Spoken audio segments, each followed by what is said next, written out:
हज़रत हसन बसरी की एक मुरीदनी थी। उसका एक बेटा था जो बहुत सरकश था। दुनिया में ऐसा कोई गुनाह नहीं था जो उसने ना किया हो। एक दिन सख्त बीमार हो गया, करीबल मौत हुआ तो माँ की गोद में सर रख के कहने लगा, माँ जब मुझे मौत आए तो ए माँ अपने पीरो मुर्शिद से मेरा जनाजा पढ़ने की सिफारिश करना। अगर वो आएंगे तो लोग मेरे जनाजे को कंधा देंगे, वरना मैंने नेकी का कोई काम किया ही नहीं।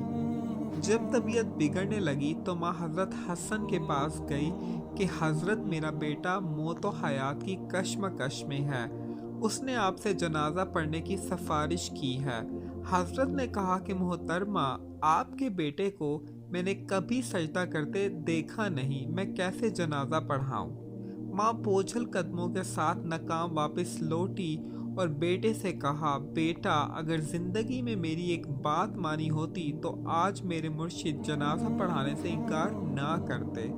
बेटा हसरत भरी आंखों से माँ की बेचैनी को देखता रहा, रोने लगा, बोला, माँ जब मुझे मौत आए तो मेरे पाँव को रस्सी से बांध कर सारे शहर में घसीटना और ये आवाज़ लगाना कि जो अल्लाह की नाफरमानी करता है, जो उसका हुक्म नहीं मानता, उसका यही हशर होगा।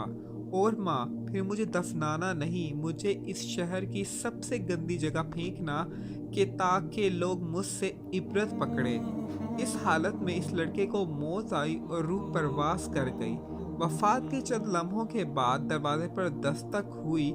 माँ ने दरवाज़ा खोला तो देखा हज़रत हसन खड़े थे। कहने लगे, मैं जनाजा पढ़ाने आया हूँ। माँ बोली, हज़रत मेरा बेटा फोत हो गया है, ये सिर्फ मैं और अल्लाह जानता है, आपको कैसे पता। हज़रत फरमाने लगे, जब आप वापस आई तो मैं कैलूला कर रहा था, मेरी आंख लगी और नींद में आवाज़ आई कि आपने अल्लाह के एक दोस्त का जनाजा पढ़ाने से इनकार कैसे किया। अल्लाहु अकबर। यहाँ नदामत के दो आंसू गिरे। माँ मग़फ़िरत का फ़ैसला हो गया। ऐसी मज़ीद वीडियोस के लिए हमारे चैनल को सब्सक्राइब कीजिए, लाइक कीजिए, कमेंट कीजिए, शेयर कीजिए। अपना बहुत सा ख्याल रखिए। अस्सलामु अलैकुम रहमतुल्लाह।